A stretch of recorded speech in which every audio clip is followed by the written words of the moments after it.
When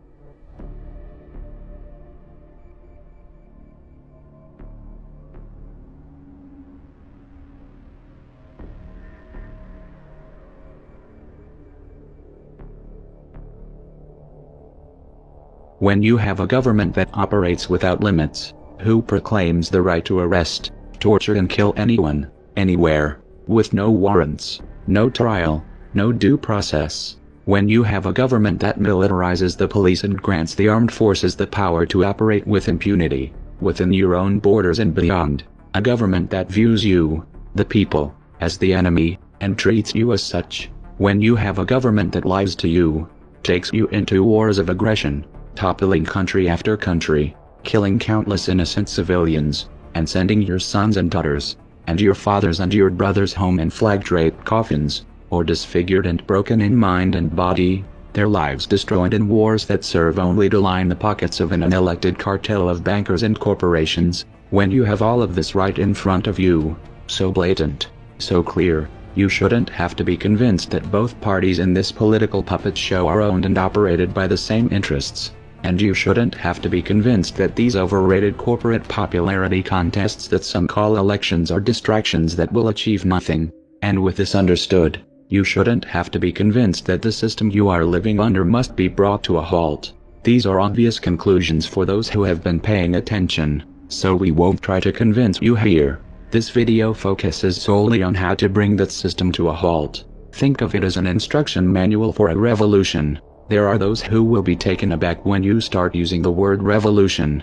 Revolution, the act of revolting, and overturning the current power structure is an extreme measure, one that should be handled with extreme caution, and in most cases they should be avoided.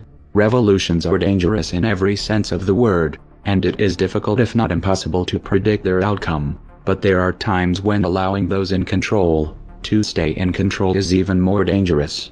Right now the question you need to ask yourself is this: are we at that point yet? Can the current system be reformed? Revolutions begin with a no, and they end with a yes.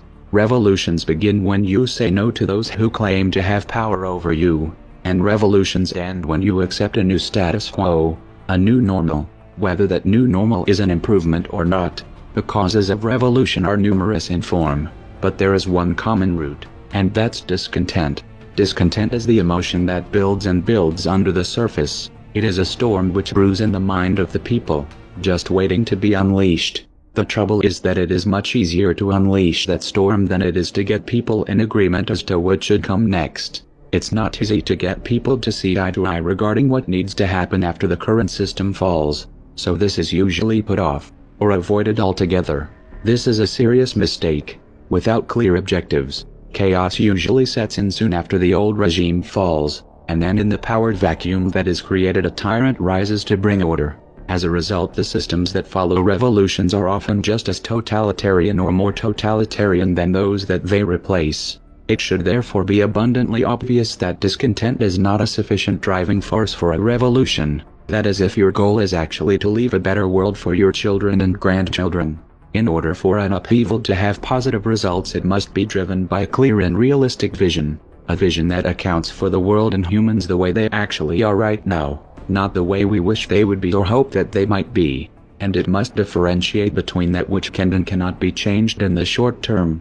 There is nothing more dangerous than armed men with utopian dreams. So let's be realistic, shall we? We the people are divided.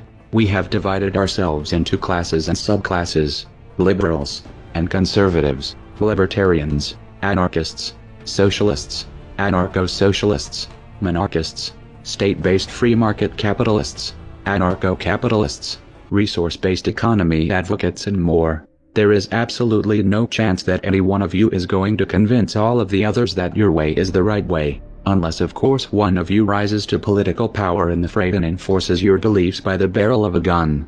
This is the way that usually happens throughout history, and this is what we must avoid repeating.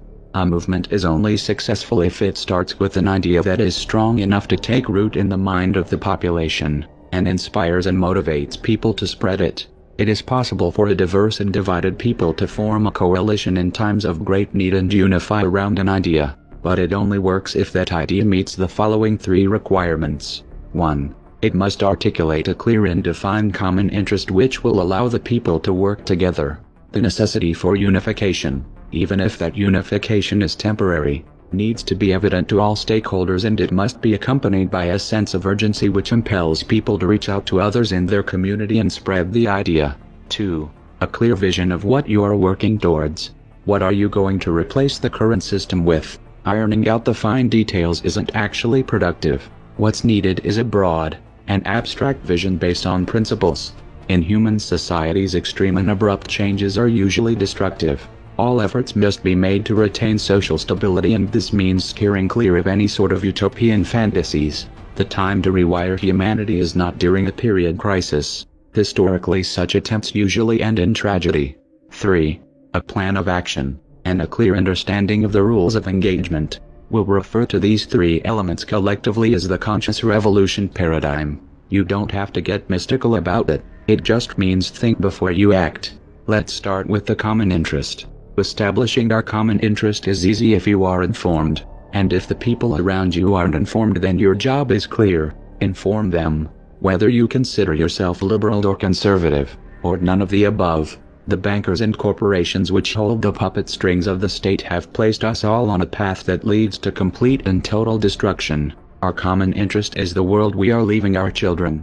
The clear vision of what we are working towards is much harder. Again, there is nothing more dangerous than armed men with utopian dreams, and there's no greater symptom of utopianism than the illusion that we can convince the entire world to accept one monolithic belief system. Yet at the same time, all great movements are driven by an idea. They are driven by a vision. How do we resolve this apparent contradiction? How do we find a common vision without falling for the naive fantasy that we can unify all worldviews?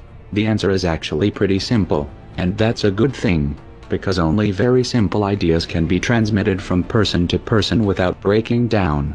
Our vision must start with the foundational understanding that there is not one single right way for humans to live on this planet, and that it is unacceptable to force others into any system without their consent, or to use violence or coercion to compel them to obey a set of rules that they never agreed to. That should be common sense, but it's really not for most people. Most people like to use government thugs to enforce their good intentions. They just don't like it when it comes home to roost and the gun is pointed in their face. When the system falls, there is going to be no way to reconstitute it in its old shape and size without violence and coercion, and even that probably wouldn't work. Therefore, the only real, ethical option is to accept that Humpty Dumpty isn't going to be put back together again. When the United States falls, it's not coming back. This may not be true for smaller countries who are socially and ideologically unified. When it's time to rebuild, we don't need to figure out one system that everyone can fit under. Rather, we need to figure out an approach which facilitates multiple systems side by side. What would that look like? Imagine a network of small voluntarily formed communities bound together in loose federations that cooperate for mutual defense and trade as needed, with decision-making taking place at the local level. It's a simple concept, one that has been applied many times throughout history. The most striking example, however, is the Iroquois Federation, which unified 6 tribes, each with their own cultures and traditions. The Iroquois Federation existed before the arrival of Columbus and lasted until 1779, when they were conquered militarily by the U.S. Many historians believe that the Iroquois Federation served as the original inspiration for the United States. The most striking difference being that the Iroquois Federation never had a central government. No one at the top had the power to force the member tribes to do anything whatsoever, and yet this system worked well. So clearly this is not a utopian fantasy. It is a viable option, and it's the only option that can be enacted on a voluntary basis. The final element of the conscious revolution paradigm is the plan of action, the strategy and tactics, the short-term and long-term goals, and the structure of the movement. First, let's start with the top-level strategy and move towards tactics. Some think of revolution in terms of bullets and bombs, but this is a misconception. Revolutions are about pulling the pillars of power out from underneath the state one by one until it falls. The state leans on 3 primary pillars of power. 1. Control of the group mind, ideas and beliefs. 2. The control of money, finance and thereby human activity. 3. The monopoly on violence, and the use of intimidation to extract obedience by fear. There are 3 stages of a revolution. They are sequential, and they correlate directly with the three pillars of power. The first is the ideological revolution. This is where we undermine the belief systems which support their control. This is where we systematically erode at their illusion of legitimacy, their aura of power. We expose these criminals for the scoundrels that they are, and we inspire discontent among those who the state depends on for its functioning. If you're new to this, welcome to the party. It's already in full swing. And guess what? We're winning. The powers that be have lost control of the dialogue, and they know it. The second phase of the revolution is strategic non-compliance, or more accurately defiance. This can take many forms, and multiple approaches can be used at the same time. The goal of strategic non-compliance is to interrupt the chain of obedience for as long as possible, as many times as possible, to publicize that interruption on as large a scale as possible, to document the police and/or military brutality that follows, and to distribute that footage far and wide. The purpose of this is to damage the ruling party's image, because power is all about image. It's all smoke and mirrors. Once that image starts to break down, this inspires others to disobey. Monkey see, monkey do, and when this catches on and contagion sets in, it becomes a force of nature, like a tidal wave. It's all about reaching critical mass. What's crucial to understand here is that revolutions are almost entirely psychological in nature. In this context, building confidence is the most important element. Therefore, it is better to do small successful operations and build up from there, than it is to start with large high-stakes events. The third stage of revolution comes when the people have built the necessary momentum to take the monopoly on violence out of the hands of the current regime. In the best of circumstances, such a transition can be relatively peaceful, but this is only possible when a significant portion of the police and military have taken the side of the people. The police and the military are the enforcement arm of the state. Without them, the powers that be have no power at all. Faltering governments almost always resort to brutal repression to attempt to stay in power, but this is often a fatal error. Even one refusal to follow an immoral order can set off a chain reaction that destroys the illusion of authority they so carefully cultivate. Once that happens, game over. In East Germany on November 7, 1989, the Communist Party ordered the military to put a stop to mass protests which had been growing throughout that year. The commander of the army refused and ordered his men to stand down. This sent a clear message that the Communist Party was no longer in control.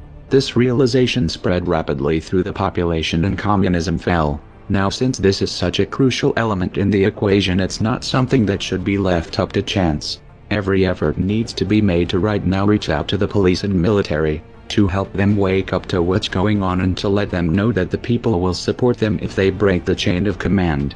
Now that we've outlined the big picture, let's look at two other key elements: leadership and organizational structure. Our current system relies on a hierarchical chain of command, a social pyramid which allows a small handful of individuals to control everyone else. In sociology, this is referred to as vertical collectivism.